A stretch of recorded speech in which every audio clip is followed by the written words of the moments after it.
सो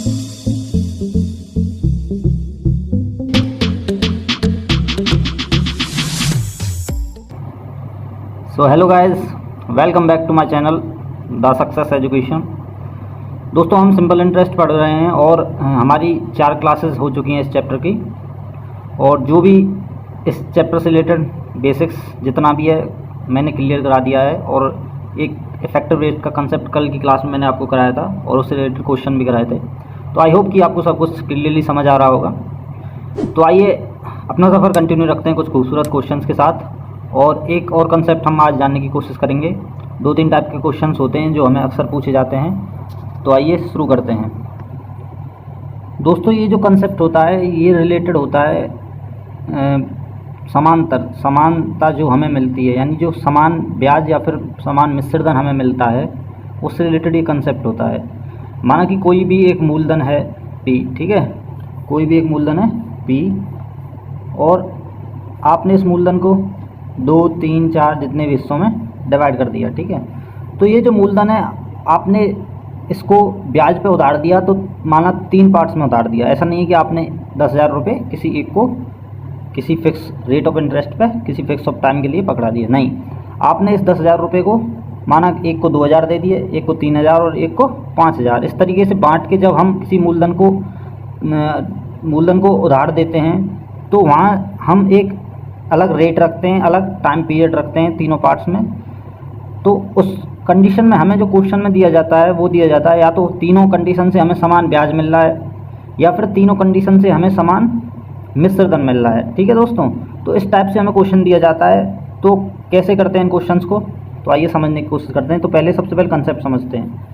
तो पहली कंडीशन है दोस्तों, जब हमें क्वेश्चन में समान ब्याज दिया जाता है तो माना P मूलधन था टोटल, तो उसको 3 पार्ट्स में हमने डिवाइड करके P1, R1 और T1। जो पहला पार्ट था वो P1 था, उसको हमने R1% की रेट ऑफ इंटरेस्ट पे T1 टाइम के लिए उधार दिया, ठीक है। जो दूसरा पार्ट है हमारा वो है P2, रेट है वो है R2 और टाइम है वो है T2। यानी दूसरा पार्ट P2 हमने R2 रेट ऑफ इंटरेस्ट पर T2 टाइम के लिए उधार दिया, ठीक है दोस्तों। और तीसरा जो हमारा पार्ट है वो है P3, रेट ऑफ इंटरेस्ट दोस्तों R3 और टाइम है जो हमारा T3, ठीक है। अब ये 3 पार्ट हो गए। तो इन 3 पार्ट से जब हम ब्याज कैलकुलेट करेंगे तो तीनों पार्ट से हमें सेम रेट ऑफ इंटरेस्ट मिलेगा। रेट ऑफ इंटरेस्ट नहीं दोस्तों, मतलब सेम इंटरेस्ट मिलेगा, ठीक है। तो हम इनको सॉल्व करने की कोशिश करते हैं कि आखिर ये कंसेप्ट है क्या, ठीक है। तो सीधी सी बात है, जो हमारा इंटरेस्ट का फॉर्मूला होता है दोस्तों वो क्या होता है, PRT/100, ठीक है। तो उसी फॉर्मूले से हम इनको कैलकुलेट करने की, इनको समझने की कोशिश करते हैं, ठीक है। तो माना पहले पार्ट पे जो हमें ब्याज मिला वो कितना हो गया दोस्तों, P1, R1 और T1, ठीक है, अपॉन 100, ठीक है दोस्तों। दूसरे पार्ट पे जो हमें ब्याज मिला वो मिला P2, R2 और T2 अपॉन 100। और तीसरे पार्ट पर जो हमें ब्याज मिला दोस्तों वो है P3, R3 और T3 अपॉन 100। तो दोस्तों क्वेश्चन में हमें दिया जाता है कि तीनों पार्ट पे जो हमें ब्याज मिल रहा है वो इक्वल है, ठीक है। तो हमने ये तीनों इंटरेस्ट इक्वल कर दिए। 100 तीनों कंडीशन में कैंसिल आउट हो जाएगा, ठीक है। तो इसको हटा ही देते हैं हम, इसका कोई यूज़ नहीं है। तो दोस्तों माना कि हम जो इंटरेस्ट मान लेते हैं वो मान लेते हैं 1, ठीक है, कि इनमें इंटरेस्ट मिला 1, ठीक है, तीनों से। तो जो P1 निकल के आ गया दोस्तों वो आ गया 1/R1 और T1। तो दोस्तों जो P2 निकल के आ जाएगा वो कितना आ जाएगा, 1/R2 और T2। तो इसी तरीके से P3 निकल के आ जाएगा 1/R3 इंटू T3, ठीक है। तो इनका रेशियो हम निकाल लेते हैं, P1, P2 और P3 का, ठीक है। तो जो P1 ratio P2 ratio P3 हो जाएगा दोस्तों, वो हो जाएगा 1/R1 T1 ratio 1/R2 T2 ratio 1/R3 और T3। तो ये जो हमारा रेशियो आ गया है दोस्तों, ये आ गया उन मूलधनों का जो हमने तीनों कंडीशन में उधार दिए थे। ठीक है, तो क्वेश्चन में हमें दिया क्या जाता है, तीनों कंडीशन की हमें मान लिया रेट दे दी गई और टाइम दे दिया गया, अलग अलग रेट होगी और अलग अलग टाइम होगा। तो हमसे पूछा जाता है, दो क्वेश्चन पूछे जाते हैं, या पहला क्वेश्चन होता है कि हमें तीनों मूलधनों का रेशियो बताएं, या फिर पूछा जाता है कि तीनों सेपरेट मूलधन बताएं कि कितने थे अमाउंट, जो मूलधन था वो कितने अमाउंट था। ठीक है, तो बस ये हमारा कंसेप्ट था। ठीक है, जो कि हमने समझा जब हमें बराबर ब्याज दिया गया हो। तो ये हमने 3 साल के लिए माना दोस्तों, 4 साल के लिए होता तो 1/R4 और T4, 5 साल के लिए होता तो 1/R5 T5, लेकिन अक्सर 3 साल के लिए दिया जाता है, इससे ऊपर नहीं दिया जाता। ठीक है, तो इसकी एक दूसरी कंडीशन वो देख लेते हैं, जब 2 साल के लिए हमें दिया गया तो वो कंपैरेटिवली आसान पड़ता है 3 साल वाले से। ठीक है, तो दूसरी कंडीशन हमने मान ली। ठीक है, स्टार लगा के हम इसको, जब हमें कंडीशन मतलब जो हमारा मूलधन है वो केवल 2 पार्ट्स में ब्रेक किया गया हो। ठीक है, तो पहला पार्ट R1 T1 के रेट पे हमें उधार दिया गया हो, दूसरा R2 T2 के रेट पे। ठीक है, तो वहाँ जो P1 और P2 का रेशियो मूलधनों का कितना आ जाएगा दोस्तों, 1/R1 T1 और रेशियो 1/R2 T2। ठीक है, तो ये जो 1/R1 T1 और 1/R2 T2 का रेशियो आया, इसको जब और सॉल्व करने की कोशिश करेंगे तो R2 T2 इधर साइड आ जाएगा और R1 T1 इधर साइड। ठीक है, तो ये जो रेशियो हो जाएगा ये हो जाएगा R2 T2 रेशियो R1 और T1। ठीक है दोस्तों, ये जो रेशियो आ गया, अब सीधी सी बात है, क्वेश्चन में हमें रेट और टाइम दिया गया होगा, उसको जस्ट इसमें पुट करना है और हमारा आंसर क्लियरली आ जाएगा। ठीक है, तो इससे रिलेटेड आओ क्वेश्चन करते हैं। ठीक है, कुछ खूबसूरत क्वेश्चन। तो दोस्तों ये अपना पहला क्वेश्चन इसी कंसेप्ट से रिलेटेड जो मैंने अभी आपको बताया।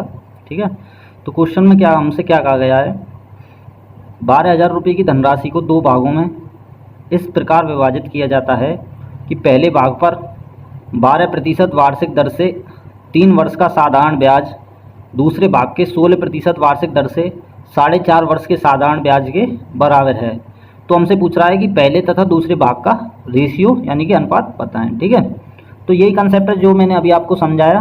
ठीक है, इसमें हमें मूलधन दिया गया है, उसको 2 भागों में विभाजित कर दिया गया है। पहले भाग पे जो रेट है वो 12% है और टाइम है वो 3 वर्ष है। ठीक है, दूसरे भाग पे जो रेट है वो 16% है और जो टाइम है वो दोस्तों 4.5 वर्ष है। ठीक है, तो बस दोनों मूलधनों का हमसे रेशियो पूछा है, तो इसको सॉल्व करते हैं। ठीक है, सॉल्व करने के लिए मैंने आपको बताया, जब हमें टाइम पीरियड 2 साल दिया गया हो तो जो हमारा मूलधन का रेशियो आता है वो सिंपल क्या आ जाएगा, P1 रेशियो P2 बराबर, जो लेफ्ट साइड में रखते हैं यानी जो फर्स्ट पार्ट लिखते हैं वो हम दूसरे वाले कैलकुलेशन लिखते हैं, दूसरे वाले में क्या आता है R2 और T2 और रेशियो, और जब दूसरा वाला पार्ट लिखते हैं तो उसमें हम पहले वाले की कैलकुलेशन लिखते हैं यानी कि R1 और T1।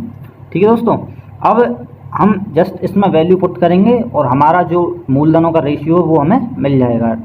तो जो R2 दे रखी है दोस्तों वो कितनी दे रखी है हमें, 16%, रेट ऑफ इंटरेस्ट कितना है 16%, और जो T2 है वो कितनी दे रखी है 4.5 वर्ष यानी कि 9/2। ठीक है, और जो R1 दे रखी है दोस्तों वो दे रखी है 12%, और जो T1 दे रखी है वो कितनी दे रखी है 3 ईयर्स। तो इसको जस्ट कैंसिल आउट कर लेते हैं दोस्तों, 2 से 16 8 टाइम्स कट जाएगा। ठीक है, 3 3 जा 9 और ये आ गया 8 3 24 और 24 रेशियो 12 यानी कि 2:1। ठीक है दोस्तों, कितना आ जाएगा 2:1।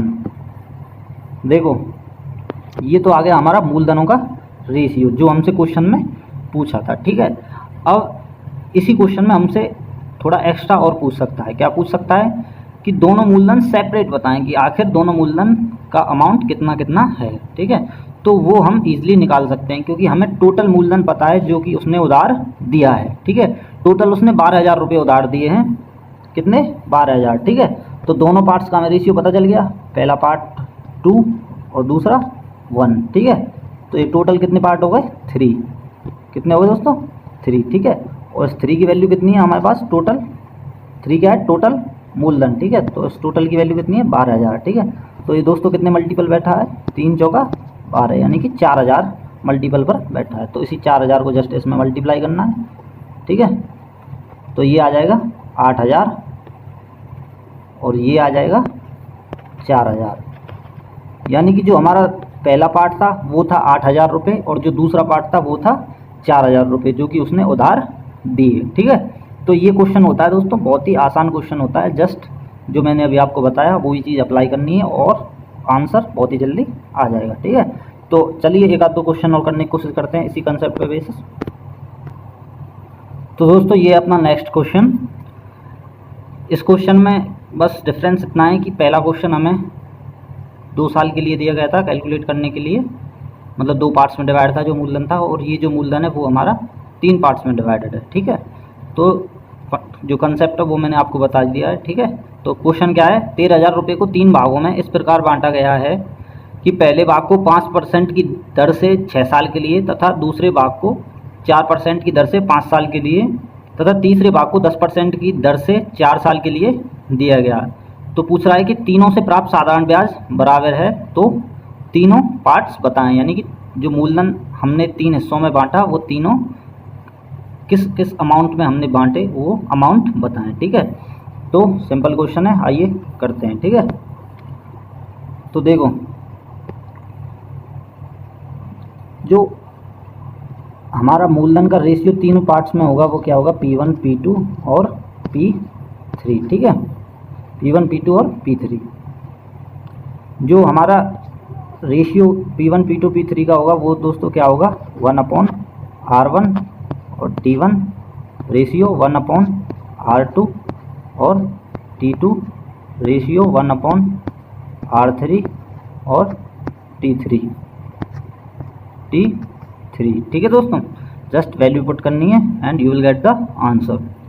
तो वैल्यू रख देते हैं 1/R1 कितनी है दोस्तों 5%, ठीक है। और कितने टाइम पीरियड कितना 6 साल, तो 5 × 30, ठीक है। दूसरी कंडीशन में R2 कितनी है, हमें 4% दी गई है और टाइम पीरियड 5 साल, तो 4 × 5 = 20। और तीसरी कंडीशन में दोस्तों जो हमें दिया गया है वो रेट दी गई है 10% और टाइम पीरियड 4 साल, यानी कि 1/10 × 40, ठीक है। तो जो 0 है वो कैंसिल आउट हो जाएंगी, ठीक है। तो फाइनली जो हमारा रेशियो आएगा वो कितना आएगा 1/3 रेशियो 1/2 रेशियो 1/4, ठीक है। तो इसको सॉल्व कर लेते हैं। सॉल्व कैसे करते हैं दोस्तों इस रेशियो को, हम एक ऐसा एलसीएम मान लेते हैं जो तीनों नंबर हमें नीचे दिए गए होते हैं उनका हम एलसीएम ले लेते हैं, ठीक है। तो उस एलसीएम को हम ऊपर लिख के इन सेपरेट नंबरों से डिवाइड कर देते हैं। जैसे 3, 2 और 4 का एलसीएम कितना आएगा हमारे पास एलसीएम आ जाएगा दोस्तों 12, ठीक है। कितना 12। तो इस 12 में 3 से डिवाइड करना है तो ये आ जाएगा 4, फिर इसी 12 में 2 से डिवाइड करना है तो ये आ जाएगा 6, और इसी 12 में फिर 4 से डिवाइड करना है तो ये आ जाएगा 3, ठीक है। तो जो तीनों हिस्से हमारे पास आ गए, यानी जो तीनों पार्ट्स जो कि मूलधन है उनकी जो रेशियो है वो हमारे पास आ गई 4:6:3, ठीक है। अगर क्वेश्चन में हमसे रेशियो पूछा जाता तो रेशियो हमने कैलकुलेट कर लिया है, ठीक है। लेकिन क्वेश्चन में हमसे सेपरेट अमाउंट पूछे हैं कि तीनों अमाउंट कितने कितने हैं, ठीक है। तो निकाल लेते हैं सिंपली। हमारे पास जो टोटल अमाउंट है वो कितना दोस्तों 13,000 रुपये, ठीक है। तो यहाँ पहला पार्ट 4, दूसरा 6, तीसरा 3, तो 4, 6, 10 और 3 13, ठीक है। तो 13 की वैल्यू हमें कितनी दी गई है 13,000, यानी कि सिंपल 1,000 के मल्टीपल पर ये बैठा हुआ है, ठीक है। तो 1,000 का सब में मल्टीप्लाई हो जाएगा। तो दोस्तों ये आ जाएगा 4,000 4 के, ये आ जाएगा 6,000 6 के, और ये आ जाएगा 3,000 यानी कि 3 के, ठीक है। तो ये सिंपल सा क्वेश्चन था, हमने सॉल्व कर लिया है। आई होप कि आपको सब कुछ समझ आया होगा, ठीक है। तो चलते हैं अपने नेक्स्ट कंसेप्ट। तो दोस्तों अपना जो नेक्स्ट कंसेप्ट है उसमें बस चेंज इतना है कि जो कंसेप्ट मैंने अभी आपको बताया उसमें हमें ब्याज इक्वल दिया गया होता है। जितने भी पार्ट्स होते हैं 2 या 3 उन सब का ब्याज इक्वल मिलता है, ठीक है। लेकिन इस कंसेप्ट में बस अंतर इतना है कि इसमें ब्याज ना होकर जो हमारा मूल मिश्रधन होता है, यानी कि जो हमारा अमाउंट होता है वो इक्वल मिलता है। तो तीनों कंडीशन में या फिर दोनों कंडीशन में जब हमें अमाउंट इक्वल मिलेगा तो वहाँ हम किस तरीके से सॉल्व करते हैं आइए देखते हैं, ठीक है। तो ये अपनी दूसरी कंडीशन यानी दूसरा कंसेप्ट, ठीक है। व्हेन अमाउंट सेम, ठीक है, यानी कि जो मिश्रधन होता है वो समान होता है हर कंडीशन में, ठीक है।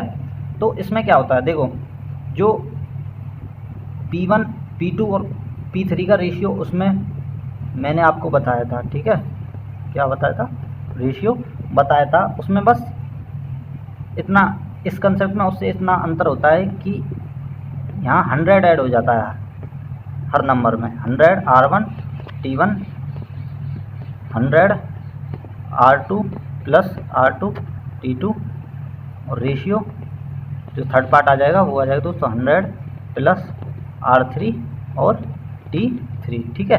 तो इसको याद रखना। इसका जो एलेबोरेशन है ये कैसे आया, ये थोड़ा लंबा है तो उसको जानने से कोई फ़ायदा नहीं है। जस्ट जो सिंपल अमाउंट का हमने फॉर्मूला लगाया था P1 R1 और T1 वाला, उसमें जो 100 नीचे होता है P1 R1 T1 अपॉन 100, और जब अमाउंट निकालते हैं, मिश्रधन निकालते हैं हम, तो उसमें मूलधन भी ऐड कर देते हैं, तो प्लस P आ जाएगा। तो जो 100 का मल्टीप्लाई होगा वो P में होके, इस तरीके से एलसीएम 100 आके 100 का मल्टीप्लाई P में होके P कॉमन लेके तो R1 T1 प्लस 100 बच जाएगा। तो कैलकुलेट जो उसका एलेबोरेशन है वो आप कर सकते हैं, उसी फॉर्मूले को लगा के करके देखिएगा, ठीक है। मैंने आपको डायरेक्ट बता दिया है क्योंकि उसका एलेबोरेशन जाने से कोई भी फायदा नहीं है, जस्ट इसको याद रखना है, ठीक है। तो आइए क्वेश्चन करते हैं, ठीक है, सिंपल है, कुछ नहीं है, बस वही है, इतना ही अंतर है, ज़्यादा है नहीं। तो दोस्तों ये अपना क्वेश्चन, इसमें कहा गया है कि 24,000 रुपये को 3 भागों में इस प्रकार बांटा गया है कि पहले भाग को 10% की दर से 5 साल के लिए, दूसरे भाग को 4% की दर से 5 साल के लिए तथा तीसरे भाग को 5% की दर से 20 साल के लिए दिया गया। तो तीनों से प्राप्त धनराशि बराबर है, तो तीनों भाग का मूल्य ज्ञात कीजिए। तो इसमें धनराशि का मतलब यही है कि जो अमाउंट यानी कि जो मिश्रधन है हमारा वो तीनों कंडीशंस में इक्वल है, यानी कि सेम है, ठीक है। तो पूछा है कि तीनों पार्ट्स जो मूलधन के हैं अलग अलग बताएं, ठीक है। तो सिंपल है, आइए करते हैं, ठीक है। तो देखो P1 P2 और P3 का रेशियो बता ही दिया है मैंने आपको, कैसे निकालेंगे इसमें, क्योंकि अमाउंट इक्वल है तो इसमें 100 ऐड कर देंगे, ठीक है। तो 100 प्लस R1 T1, ठीक है। R1 कितनी दी गई है 10% और टाइम पीरियड 5 साल, तो 10 पंजे 50, ठीक है। दूसरी कंडीशन में 100 प्लस R2 कितनी दी गई है, तो दोस्तों इसमें R2 है 4% और टाइम पीरियड है 5 साल, तो 4 पंजे 20, ठीक है। 1/100 प्लस तीसरी कंडीशन में जो रेट ऑफ इंटरेस्ट है यानी ब्याज दर वो 5% है और टाइम पीरियड है 20 साल, तो 20 पंजे 100, ठीक है। तो ये आ गया हमारा तीनों मूलधनों का रेशियो, ठीक है। तो इसको सॉल्व करते हैं, तो 1/150, 1/120, 1/200, ठीक है। तो सबसे पहले क्या करते हैं, जो नीचे नीचे सॉल्व होता है उसको नीचे नीचे सॉल्व करने की कोशिश कर लेते हैं। एक जीरो से एक जीरो कैंसिल आउट हो गई, ठीक है। अब बचा क्या 1/15 रेशियो, 1/12 रेशियो, 1/20, ठीक है।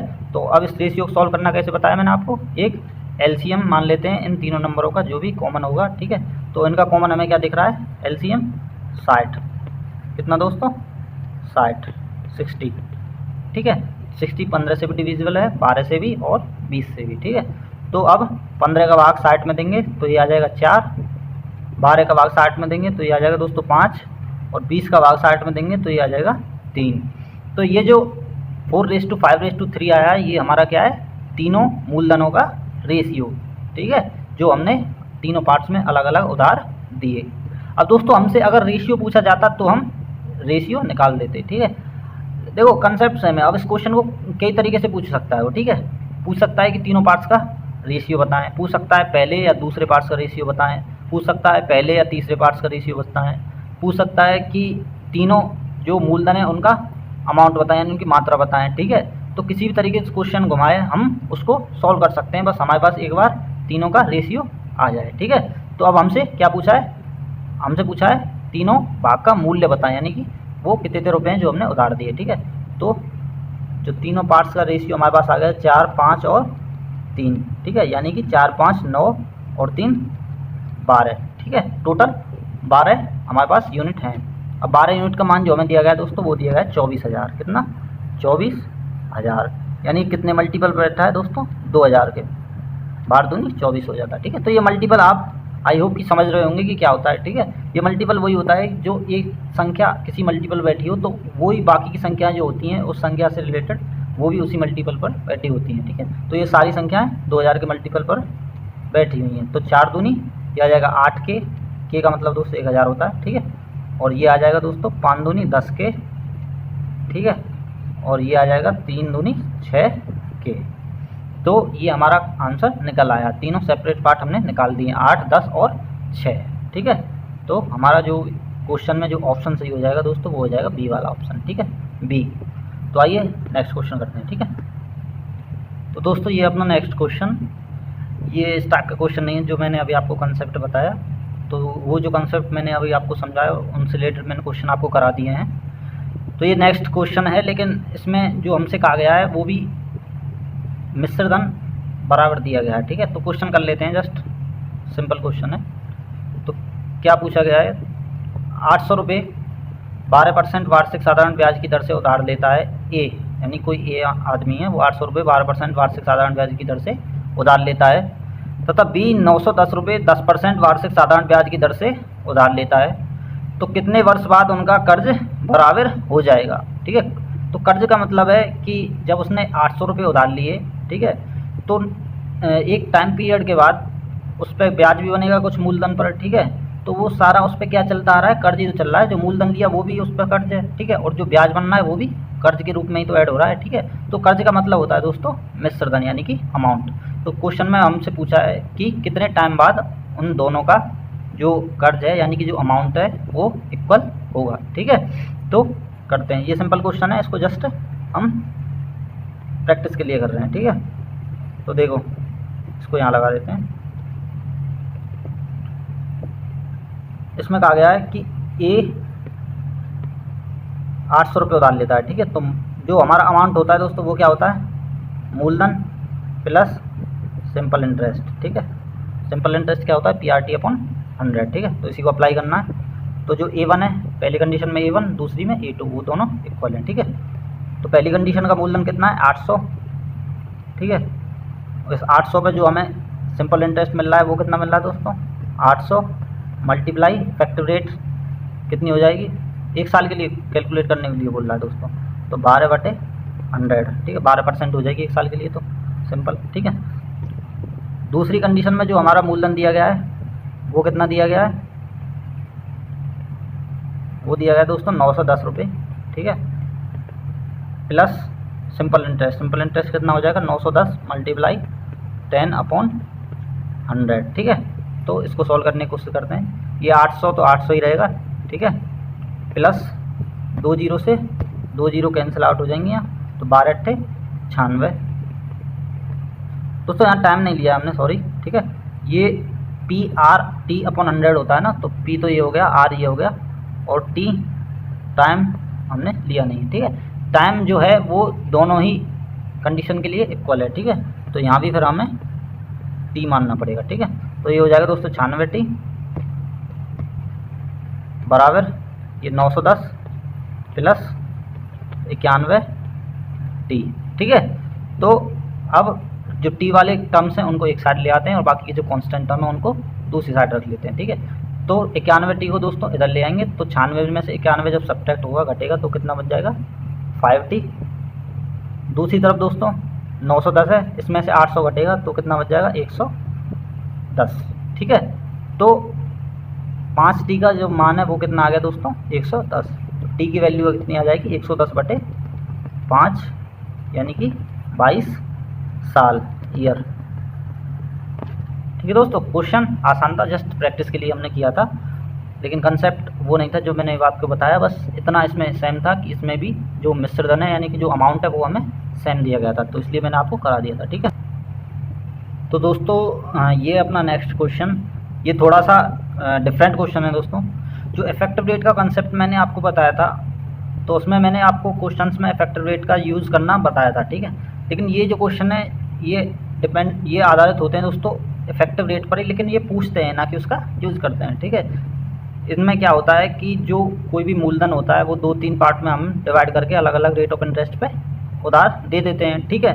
तो जो पूरा मतलब पूरा जो मूलधन होता है उस पर पूछते हैं कि फाइनली जो हमें रेट ऑफ इंटरेस्ट मिली तीनों पार्ट मिला के वो कितनी मिली, ठीक है, यानी तीनों पार्ट पे हमारी इफेक्टिव रेट कितनी हुई, ठीक है। तो कैसे इन क्वेश्चन को सॉल्व करते हैं, क्या मेथड होता है, ठीक है, तो आइए समझते हैं। देखो इसमें जो टोटल मूलधन है, ठीक है, उसका आधा हिस्सा यानी कि 1/2 पार्ट किस रेट पे हमने उधार दिया, 10% पे, ठीक है, और टोटल मूलधन का 1/3 भाग हमने 9% रेट पे उधार दिया, तथा बाकी का जो बचा हुआ पार्ट था वो हमने 12% रेट पर उधार दिया। तो हमसे पूछ रहा है कि फाइनली जो औसत वार्षिक ब्याज है यानी कि फाइनली उसे कितनी इफेक्टिव रेट ऑफ इंटरेस्ट मिली, ठीक है। तो हम यहाँ क्या करते हैं कि जो कैलकुलेशन होती है उसको आसान बनाने के लिए ये फ्रैक्शंस जो हमें दिए गए होते हैं 1/2 पार्ट, 1/3 पार्ट, ठीक है, तो सबसे पहले इनको इंटीजर्स में बदलते हैं, ठीक है, क्या करते हैं, इंटीजर्स में बदलते हैं। तो जो हमारा टोटल मूलधन होता है तो उनको कुछ इस तरीके से मानते हैं कि दोनों 2 या 3 हिस्से जो भी दिए गए हों उन सबसे ये डिविजिबल हो जाए, ठीक है। तो वो फ्रैक्शन कैसे, वो जो टोटल मूलधन होता है वो कैसे मानते हैं, जस्ट एलसीएम लेके। कैसे, जो पहला हिस्सा हमें दिया गया है वो क्या है 1/2, दूसरा हिस्सा दिया गया है वो क्या दोस्तों 1/3, ठीक है। तो 2 और 3 का एलसीएम लेके हम टोटल मूलधन मान लेंगे, ठीक है, क्योंकि तीसरा हिस्सा तो हमें कुछ दिया नहीं गया, तो तीसरा हिस्सा इन्हीं की मदद से निकाल लेंगे, ठीक है। तो ये हमने जो टोटल मूलधन मान लिया वो मान लिया दोस्तों 6, ठीक है, कितना मान लिया 6। तो अब सॉल्व करते हैं, ठीक है। 6 का आधा कितना हो गया 3, यानी पहला पार्ट जो है वो 3 है, 6 में से 3 यूनिट, ठीक है, और जो दूसरा पार्ट है वो कितना है 6 का 1/3, यानी 6 का 1/3 कितना हो जाएगा दोस्तों 2 यूनिट, ठीक है। और तीसरा क्या बचा, फिर बचा कुचा कितना हो गया 3 और 2 तो 5, तो ये हो गए, तो कितना बच गया 1, यानी कि 6 हमारा टोटल मूलधन था और उसको हमने 3 हिस्सों में बांटा। पहला हिस्सा था हमारा 3 यूनिट, दूसरा 2 यूनिट और तीसरा हिस्सा था 1 यूनिट, ठीक है। अब इन तीनों हिस्सों को हमने अलग अलग रेट ऑफ इंटरेस्ट पे उधार दिया, ठीक है दोस्तों। पहली जो रेट ऑफ इंटरेस्ट है वो 10%, दूसरी जो रेट ऑफ इंटरेस्ट है वो दी गई है दोस्तों कितनी 9%, और तीसरी जो रेट ऑफ इंटरेस्ट है वो दी गई है 12%, ठीक है। टाइम 1 साल है तीनों ही कंडीशन में, ठीक है, कितना है 1 साल, ठीक है। तो उसको लेने की कोई ज़रूरत है नहीं, क्योंकि रेट ऑफ इंटरेस्ट तो वैसे भी हमारी 1 साल के लिए ही होती है, ठीक है। तो अब पूछ रहा है कि जब 1 साल बाद जो भी हमारी इफेक्टिव रेट हमें मिलेगी, जो भी ब्याज मिलेगा, आखिर वो किस इफेक्टिव रेट से हमें मिलेगा। तो दोस्तों सिंपल सा फंडा होता है, कैसे करते हैं, जो टोटल पार्ट होता है, मतलब जो भी एक पार्ट होता है उसकी इफेक्टिव रेट में मल्टीप्लाई करते हैं, उसकी मतलब जो दी गई रेट होती है, जिस रेट पर वो उधार दिया जाता है उसमें मल्टीप्लाई करते हैं, और तीनों पार्ट्स को ऐड कर देते हैं, बाकी का जो टोटल पार्ट होता है उससे डिवाइड कर देते हैं। कैसे कैसे, देखो पहला पार्ट है 3, किस रेट ऑफ इंटरेस्ट पे दिया 10% पे, तो टोटल रेट ऑफ इंटरेस्ट कितनी मिल गई 30%, तो यही टोटल रेट ऑफ इंटरेस्ट मतलब टोटल ब्याज कितना मिल गया, ठीक है, तो वो कितना मिल गया 30%, ठीक है।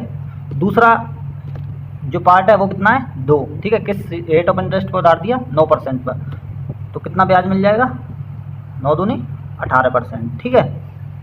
अब जो तीसरा पार्ट है वो किस रेट ऑफ इंटरेस्ट पे दिया 12% पर, तो 12 कम 12, तो ये हो गया 12%, ठीक है।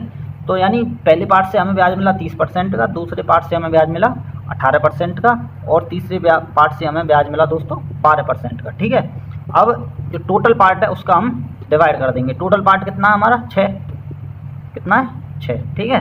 तो फाइनली जो हमारा आंसर है वो कितना आ जाएगा, जोड़ देंगे, ये आ जाएगा दोस्तों 30, 18, 12, ये आ जाएगा 60/6%, यानी कि 10% हमारा आंसर आ जाएगा क्वेश्चन में, ठीक है। तो ये हमने निकाल लिया जो कि हमसे पूछा गया था, ठीक है। तो बी वाला ऑप्शन हमारा सही हो जाएगा, ठीक है। इस तरीके के क्वेश्चन भी दोस्तों कई बार पेपर में देखने को मिलते हैं, तो इसलिए 1-2 क्वेश्चन और करते हैं इस पे आधारित। तो दोस्तों ये अपना नेक्स्ट क्वेश्चन इसी कंसेप्ट पे आधारित है, इफेक्टिव रेट के पे। क्वेश्चन है कि एक आदमी अपनी धनराशि का 40% भाग 15% वार्षिक की दर से तथा शेष का 50% भाग 10% वार्षिक दर से तथा शेष भाग 18% की दर से उधार देता है। यदि कुल धनराशि पर ब्याज की गणना करनी हो तो ब्याज की वार्षिक दर कितनी होगी। तो वही इफेक्टिव रेट पूछ रहा है, तो चलिए करते हैं। इस क्वेश्चन में डिफरेंट क्या है, बस ये है कि जो हमारा जो पार्ट्स दिए गए हैं वो फ्रैक्शन में ना देकर परसेंटेज में दिए गए हैं। पिछला क्वेश्चन था उसमें फ्रैक्शंस में पार्ट्स दिए गए थे, ठीक है। तो ये तो और भी आसान है क्योंकि टोटल पार्ट यहाँ हम 100% ही मान लेंगे, ठीक है। तो हमारा जो मूलधन था टोटल वो मान लिया हमने कितना है 100%, ठीक है। तो इसका 40% पहला पार्ट हो गया, ठीक है। 40% वो किस रेट पे हमने उतार दिया 40, इसका 40% 40 होगा, ठीक है। तो वो किस रेट पर उतार दिया 15% पर, ठीक है। ये हो गई दोस्तों रेट और ये हो गया मूलधन पी, ठीक है। दूसरा जो पार्ट है वो क्या है, वो है शेष का 50%। अब ये दूसरा पार्ट 50% नहीं दोस्तों, ये क्या है शेष का 50%, यानी कि जब हमने पहला पार्ट उधार दे दिया तो उसके बाद जो हमारे पास शेष बचा उसका 50%। तो पहला पार्ट कितना था 40, तो ये तो हमने उधार दे दिया, तो फिर बचा कितना 100 में से 40 गए तो बचा कितना दोस्तों 60 बचा। तो फिर 60 का 50%, तो कितना हो गया 50% मतलब आधा, तो 60 का 50% हो गया 30। तो 30 जो हमने उधार दिया वो दिया 10% की रेट पर, ठीक है। अब क्या, अब तो सीधा सा बचा कुचा जो भी बचा कितना बच गया 40 और 30 70, तो बच गया 30, 70 और 30 100, ठीक है। तो ये जो हमने उधार दिया ये किस रेट पे दिया 18% की रेट पर, ठीक है। तो फाइनल रेट ऑफ इफेक्टिव हमें क्या मिली वो हमसे पूछ रहा है। तो दोस्तों जैसा पिछले क्वेश्चन में किया था उसी हिसाब से करते हैं, ठीक है। तो इसका इससे मल्टीप्लाई करेंगे, इसका इससे, इसका इससे और फाइनली ऐड कर देंगे, ठीक है। और टोटल 100 का डिवाइड कर देंगे क्योंकि टोटल पार्ट कितना 100। तो 15 होगा 60 यानी कि 600 प्लस 300 प्लस 18 54 यानी कि 540 और बटे 100, ठीक है। तो ये कितने हो गए 600 और 300 900, और 900 और 540 कितने हो गए दोस्तों 1440 और बटे 100। तो इसका मतलब जो रेट ऑफ इंटरेस्ट आ गई वो आ गई 14.4%, यानी कि कौन सा ऑप्शन सही हो गया हमारा सी वाला ऑप्शन। तो दोस्तों सी वाला ऑप्शन 14.4% हमारा सही हो गया। तो देखो क्वेश्चन कितना आसान था, लेकिन अगर आप इसको एक जो नॉर्मल वे में आप सॉल्व करने की कोशिश करते हो एक्स वैक्स मानकर जो भी, अगर उस तरीके से करने की कोशिश करोगे तो पूरा पेज ले जाएगा, आधा या फिर पूरा पेज में सॉल्व होगा, ठीक है। लेकिन हमारा कितना एक लाइन और 2 लाइन में पूरा सॉल्व हो गया, ठीक है। तो ये बहुत ही सिंपल क्वेश्चन था, सिंपल तो नहीं था लेकिन बच्चे इसको टफ बना देते हैं। क्वेश्चन सिंपल होता है लेकिन इसकी लैंग्वेज थोड़ी सी टिपिकल सी होती है। तो इसलिए जिस तरीके से मैं आपको कराने की कोशिश कर रहा हूँ, जो भी शॉर्ट मेथड हो सकता है, ठीक है, वो मैं आपको प्रोवाइड कराने की कोशिश कर रहा हूँ, ठीक है। जो जिस तरीके से मैं क्वेश्चन अटेम्प्ट कर रहा हूँ तो एज अ स्टूडेंट वही तरीका मैं आपको बताने की कोशिश कर रहा हूँ, ठीक है। तो ज़्यादा भटकना मत तरीक़ों पे कि कभी किसी टीचर से पढ़ा कभी किसी से, जिससे भी पढ़ रहे हो तो बी फोकस, ठीक है। जो भी तरीका बता रहा है वो तो अपना भी माइंड वहाँ पे लगाएं। अगर तुम्हें लग रहा है कि वास्तव में इफेक्टिव है, ठीक है, तो उसको तुरंत एक्सेप्ट करें और फिर उसको अपने क्वेश्चन में यूज़ करने की कोशिश करें, उसी टाइप के क्वेश्चन करने में, ठीक है। अगर इसके बाद कोई नया मेथड या फिर कोई नया तरीका आपको मिलता है जिससे कि आपका टाइम और सेव हो रहा है और आप अच्छे तरीके से कर पा रहे हो, लेकिन वो कंसेप्चुअल भी होना चाहिए। ऐसा नहीं कोई कुछ भी कह दे, कुछ भी बोल दे और कोई भी तरीका बता दिया और आपने मान लिया, ठीक है। तरीका जो कि वास्तव में कंसेप्चुअल है यानी कि सही है, ठीक है। ऐसा नहीं कोई ट्रिक बता दी और आप चल दिए बस, ठीक है, जबकि वो दूसरे क्वेश्चन पे अप्लाई नहीं हो जो उसी टाइप के क्वेश्चन पे। तो तरीका जो होना चाहिए वो मैथमेटिकली अप्रूव्ड होना चाहिए, ठीक है। तो ये आज की क्लास थी, हमने पूरी की। आज हमने 2 टाइप के क्वेश्चन देखे, एक जिनमें हमें ब्याज इक्वल दिया जाता है या फिर अमाउंट मिश्रधन इक्वल दिया जाता है, और दूसरे टाइप के क्वेश्चन जिनमें कि हमसे इफेक्टिव रेट पूछी जाती है, ठीक है। तो जितना अच्छे से हो सकता था मैंने आपको समझाने की कोशिश की। सो थैंक्स टू यू आज के लिए, थैंक यू दोस्तों।